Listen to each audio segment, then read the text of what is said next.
Shalom teman-teman, senang banget bisa nemenin kalian hari ini. Anggap aja kita lagi duduk santai di kedai kopi favorit, ngobrol santai dari hati ke hati. Tapi obrolan kita kali ini punya makna yang dalam banget. Hari ini kita bakal membedah sebuah topik yang sebenarnya sangat dekat dengan keseharian kita, yaitu tentang Yesus Kristus, sang sahabat sejati dan tokoh idola kita. Jujur aja ya, kita tuh sering banget lupa betapa luar biasanya kasih Allah buat kita. Sampai-sampai ia rela mengutus putranya sendiri buat turun dan deket sama kita secara bener-bener personal. Yuk kita selami sama-sama topik yang indah ini. Coba deh, kita jujur-jujuran sebentar. Di era modern yang serba cepat sekarang ini, siapa sih sebenarnya yang jadi tokoh idola kalian? Pasti banyak dari kita yang punya figur favorit kan? Entah itu penyanyi pop yang lagi viral, atlet bola kelas dunia, aktor layar lebar, atau influencer yang tiap hari kita pantau terus kontennya di media sosial. Saking ngefansnya, kita sampai rela loh ngabisin waktu berjam-jam ngikutin gaya hidup mereka, niru cara mereka berpakaian, sampai hafal kebiasaan-kebiasaan kecil mereka. Tapi pernah nggak sih kalian nanya ke diri sendiri, kenapa kita bisa seobsesi itu? Kenapa kita ngikutin mereka sedemikian rupa? Seringkali nih, kalau kita mau ngaku, kita tuh tertarik cuma karena apa yang kelihatan keren di luarnya aja. Nah, coba kita bandingin. Idola duniawi itu kan biasanya bikin kita terpikat karena ketampanan, kecantikan fisik, kekayaan yang melimpah, atau ya sekedar tren yang emang lagi rame banget diomongin. Tapi mari kita renungkan lebih dalam lagi. Semua itu sifatnya benar-benar sementara, teman-teman. Ketampanan pasti memudar, tren tiap bulan juga berubah, dan popularitas, wah itu bisa hilang dalam sekejap mata. Sebagai umat Katolik, kita jelas butuh sesuatu yang lebih dari sekedar tren musiman. Kita butuh sosok teladan abadi, seseorang yang menawarkan kedalaman makna hidup, kasih yang sungguh sejati, dan pastinya tindakan nyata yang bisa mengubah hidup kita secara permanen jadi lebih baik. Oke, kita masuk ke bagian pertama, Yesus sang sahabat. Disinilah kita bakal melihat sebuah perubahan paradigma yang menurut saya sangat-sangat radikal. Bayangin aja konsep ini sebentar. Sang pencipta alam semesta, Allah yang Maha Kuasa, bersedia merendahkan dirinya sedemikian rupa. Dia nggak cuma datang buat duduk di takhta sebagai Tuhan, Guru, atau Juru Selamat yang jauh di atas awan sana. Enggak, dia justru milih buat turun, jalan bareng kita, mendekat, dan benar-benar ngulurin tangannya secara pribadi. Coba kita perhatiin baik-baik kutipan yang indah banget ini. Dalam Injil Yohanes, bab 15 ayat 14-15, Yesus bilang gini dengan penuh kasih. Kamu adalah sahabatku, aku tidak menyebut kamu lagi hamba, tetapi aku menyebut kamu sahabat. Wow, coba diresapin. Ini bukan sekadar kata-kata manis loh, ini adalah bentuk kerendahan hati yang paling dalam. Normalnya, orang yang punya posisi tinggi di dunia ini maunya dilayani, dipuja, dihormati. Tapi Yesus, dia mendobrak aturan itu. Dia milih persahabatan di atas perhambaan, dan dia ngangkat derajat kita.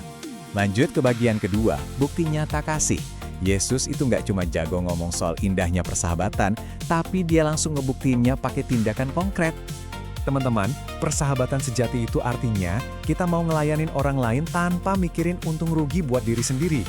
Bukti paling nyata dari hal ini, ingat nggak sama momen yang super emosional waktu Yesus membasuh kaki para muridnya? Di zaman itu, basuh kaki itu tugas yang dianggap hina banget, murni kerjaan seorang budak.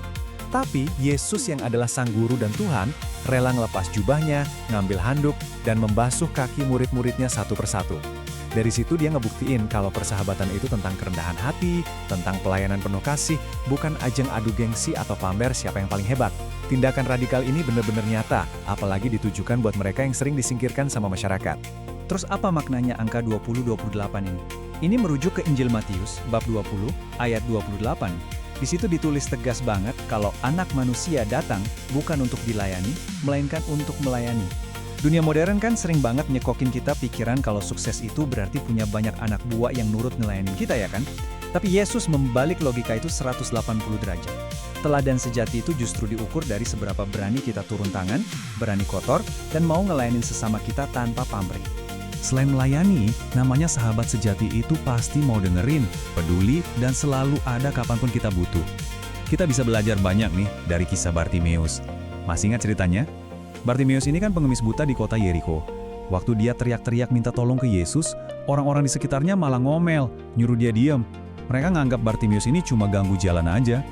Tapi coba tebak, apa yang Yesus lakuin? Dia berhenti.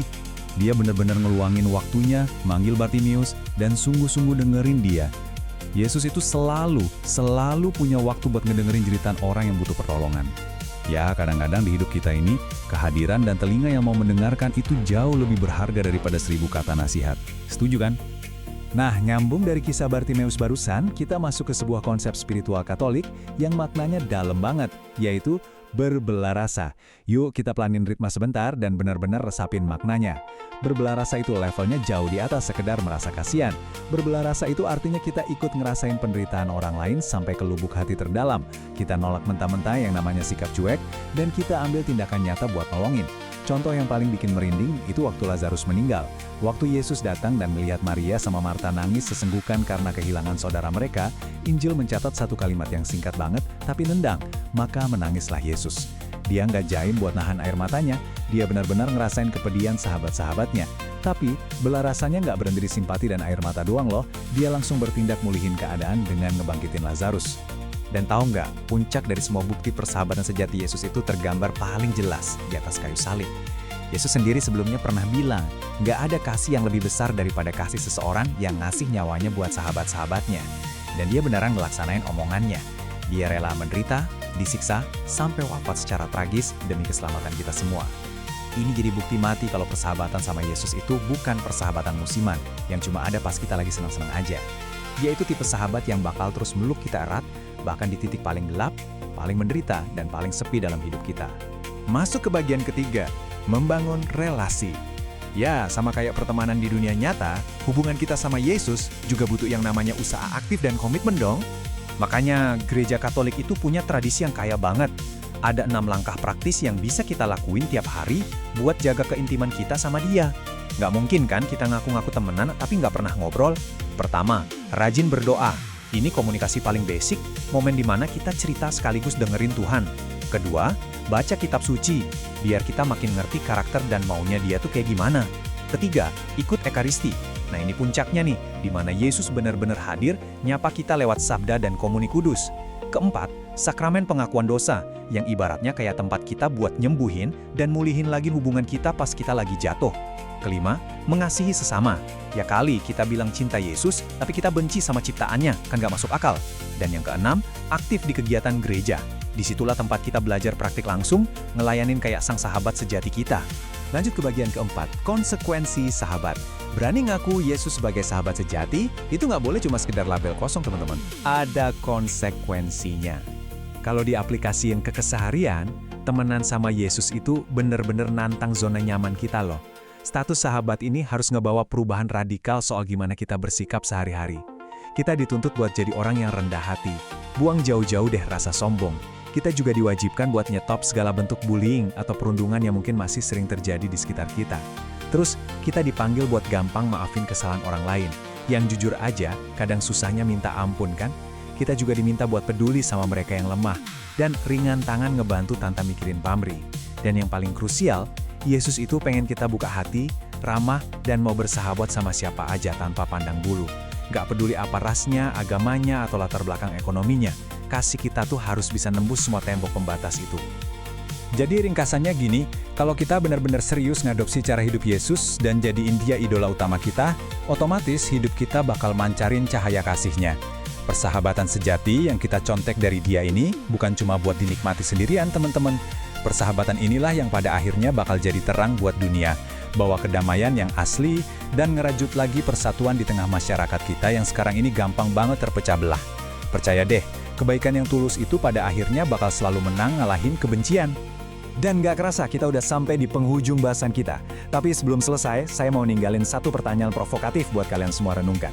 Yesus udah nyerahin segalanya, bahkan nyawanya sendiri, khusus buat kamu. Dia udah ngebuktiin cintanya yang benar-benar tanpa syarat.